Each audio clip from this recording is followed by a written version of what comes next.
think someone enjoying another group of people's culture, there's nothing perverse about that unless they have perverse opinions about the same group of people whose culture they're claiming to enjoy.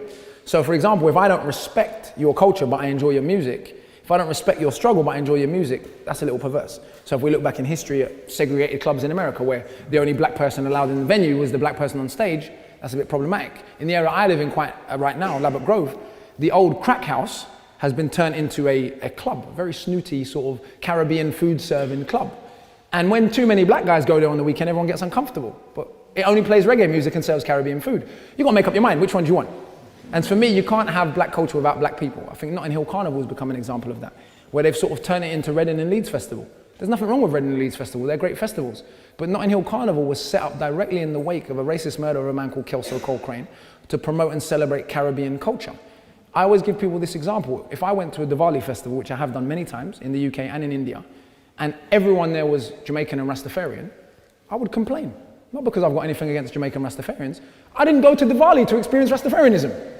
And so for me, if I go to Notting Hill Carnival and it's no longer a celebration of Caribbean culture, that isn't about hating anyone, it's about asking why this festival that was set up for specific purposes has been appropriated. So I think no matter what class you're from, you can engage in a different group of people's culture constructively, but many people don't do that. Does that make sense? And there is a particular type of performed blackness that people are willing to engage with without engaging with the oppression that has gone into creating that form. Does that make sense?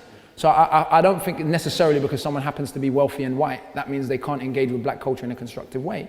But there is certainly a condition of, I want to cherry pick the bits of blackness I'm willing to listen to and hear, and I don't really want to engage with the wider issues, and I certainly don't want to deal with what went into creating grime, because grime is an offshoot in many ways of hip hop, even though many grime artists wouldn't admit that. Hip hop is an offshoot of the traditions that come before it. So many of you, even the artists themselves, can feed into this shallow depiction of the culture, which can be problematic for me.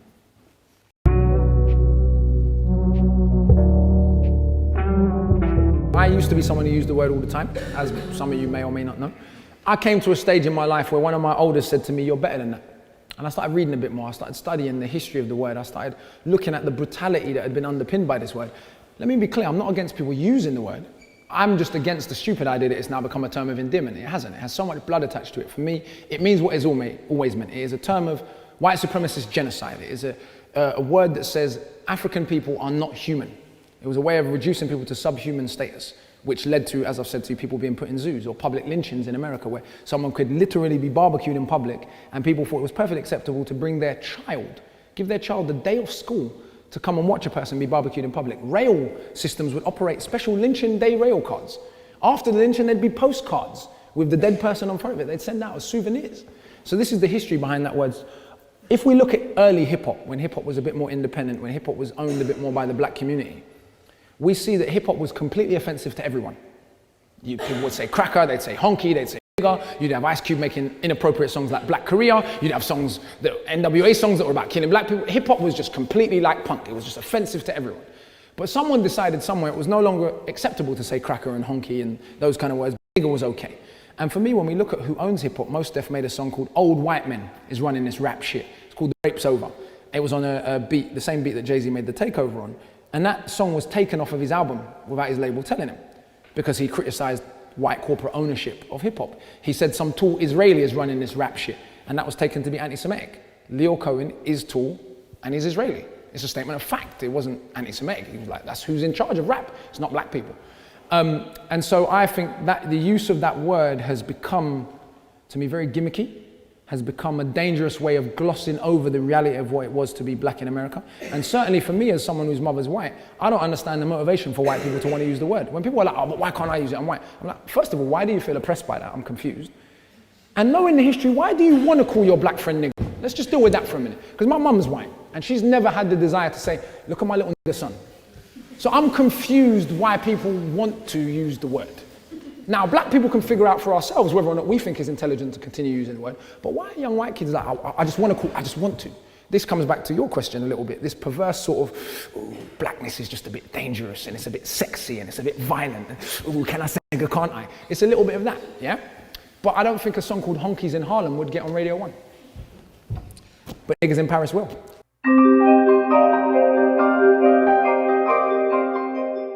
Well, I think you have to A good friend of mine who's one of the youngest, if not the youngest professor in American history, a gentleman called M.K. Asante Jr., whose dad was actually the guy who came up with the idea of Afrocentrism, interestingly enough, that theory.